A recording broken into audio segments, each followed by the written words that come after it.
அவங்களுடைய வீடு இருந்தது. அவங்களுடைய வீடு எடுத்துட்டாங்க. அதுக்கு அடையாள சின்னத்திற்காக வேண்டி 4வது புலவர்ல மஸ்ஜித் அபூபக்கர் சித்திக்கு நடத்துகிறது. அங்க தொழுதாலும் 1,00,000 நன்மை. ஆண்களும் தொழுகலாம், பெண்களும் தொழுகலாம். அங்க இடம் இருக்குகிறது. அல்ஹம்துலில்லாஹ். இப்ப நபி அவர்கள் அங்கிருந்து வந்து அபூபக்கர் சித்திகளை அழைத்துக் கொண்டு மதீனாவுக்கு போகலாம் அப்படின்னு வருகின்ற போது அல்லாஹ் அக்பர், அல்லாஹ் ஒரு சிந்தனையை கொடுத்தான்.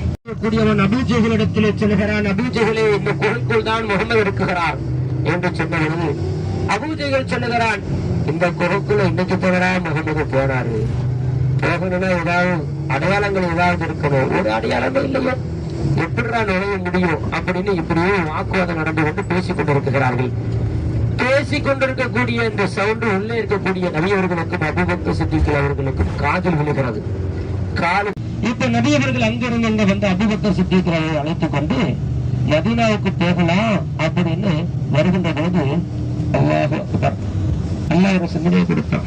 கூடியவன் அபூஜஹலிடத்திலே செல்கிறான். அபூஜஹலே, இந்த குகைக்குள் தான் முகமது இருக்கிறார் என்று சொன்ன பொழுது அபூஜஹல் சொல்லுகிறான், இந்த குகைக்குள்ள இன்னைக்கு போகிறா முகமது போனாரு. போகணும்னா ஏதாவது அடையாளங்கள் ஏதாவது இருக்கணும். ஒரு அடையாளமே இல்லையோ, எப்படிடா நுழைய முடியும் அப்படின்னு இப்படியும் வாக்குவாதம் நடந்து கொண்டு பேசிக் கொண்டிருக்கிறார்கள். பேசிக் கொண்டிருக்கக்கூடிய இந்த சவுண்டு உள்ளே இருக்கக்கூடிய நபியவர்களுக்கும் அபூபக்கர் சித்திக் அவர்களுக்கும் காதில் விழுகிறது. கால்களும் தெரிகிறது, வாளும் தெரிகிறது. நம்முடைய எதிரி நம்ம பக்கத்துல இருந்தா, வாளோட இருந்தா நாம எப்படி துடிப்போம், நம்முடைய நிலை எப்படி இருக்கும்?